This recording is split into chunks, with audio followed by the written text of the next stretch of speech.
And then the only other thing I've read, Liam, so those 2 books, and then the first book of a series called A Man of His Word. Yeah. By an author called Dave Duncan. Okay, yeah, cool. It's very good, Liam. I'm throwing in actual facts there. I know, it's impressive. This one, right? So I've gone on a little bit of a like, I don't know, what do you call it? A journey, I guess, of reading strong female leads in books. Yeah.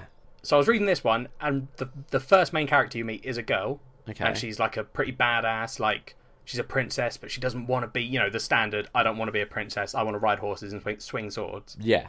And I was really into that, and then the second main character was a cool, like, stable boy who discovers he's got magic powers, but both standard sort of tropes in the series. The princess sort of goes on this journey to learn to be ladylike, and I was like, okay, well, they're going to do the whole, you know, she tries to be a princess, but it doesn't really work. No, she sort of becomes a pathetic princess for most of the book. That doesn't sound good. That bit is not good. The book itself is really good. But of course it is. I love books. But there's this whole, like, she falls in love with a dude, and he's kind of a dick, and you're following her story, and you're like, I just wish you were not being pathetic right now. Yeah. But the other half of the book, following the guy, I can't remember his name, Rap, as he discovers he's got magic powers, then tries to save this princess. But, like, so all that is pretty standard sort of fantasy stuff, but like the way that the things that they've done differently that are really interesting and genuinely interesting are the magic system they use. It, instead of being like your traditional, you do spells or, you know, magic weapons is a pretty standard thing. Yeah. In this world, the way the magic works are someone will give you, on their deathbed, a magician will pass off a word, right? If you know one word, it makes a specific trait of yours 1,000,000 times better. So Rap specifically gets a word that makes him, it gives him something called Farsight, where he's really good at finding paths. Like, he can go through a forest at night and run through it, and then his, like, ability is letting him sense where trees are, so he won't hit anything. Wow. Right, no.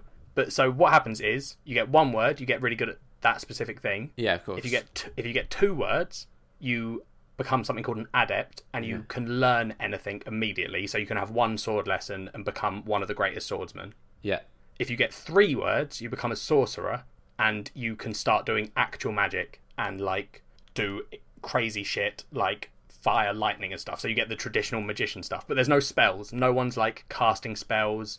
Yeah. And the interesting part of it, Liam, is if someone else learns a word that you have, it cuts the power of that thing in half, because 2 people now know it. So is it like everyone just going around trying to kill all the magic people to get their words? Yeah, basically anyone that has a word is actively hunting other words. Yeah. So there's this whole danger of... You're also being hunted. Yeah, exactly. Yeah. Like, they say to Rap at the beginning, when they find out that he's got this magic, they're like, oh, this is bad. You now need to look out for this specific guy, because he is known to just murder people to get their words. Right. But what if you don't give them the word when you die? They'll just keep you alive. They would torture you more than killing you. What if you cut out your tongue? I'm sure there are probably people in this world that have done it. Yeah. But also the idea is that so a lot of these people are quite powerful. Yeah. But they don't know who else knows their word, because it's been so long. I think it was in the book, there's specifically one guy that discovered all the words and handed them out to his pupils. And there's quite a few magicians in the world, so a lot of them might know the same word as someone else, so no one knows how powerful you would be if only one person had it.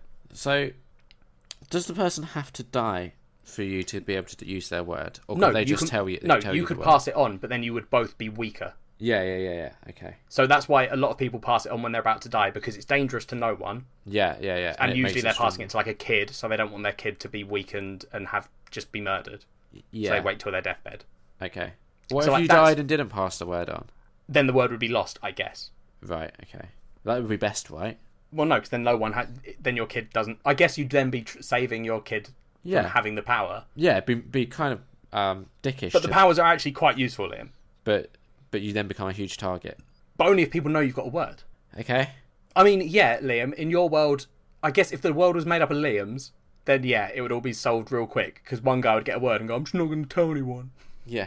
And then I'll die and it's all fine. Yeah, exactly, and then everyone should carry on living normal lives.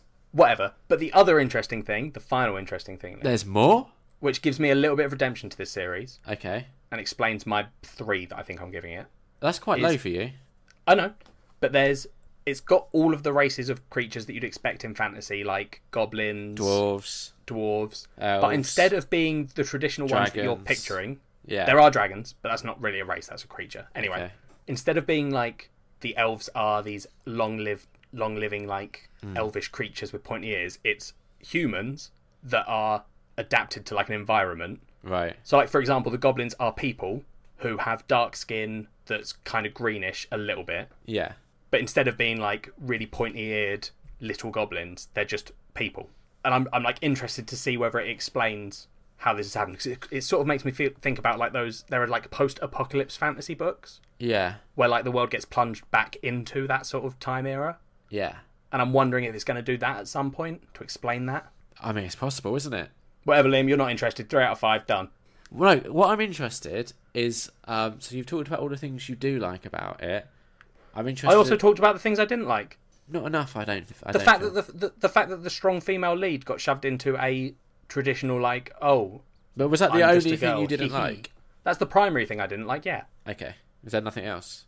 I mean, nothing major. Okay, fair enough. So 3 out of 5. But you're going to carry on with the series. Yeah. I'm reading the second one now. Is it better so far? It sort of starts to deal with some of the issues I had. Very good.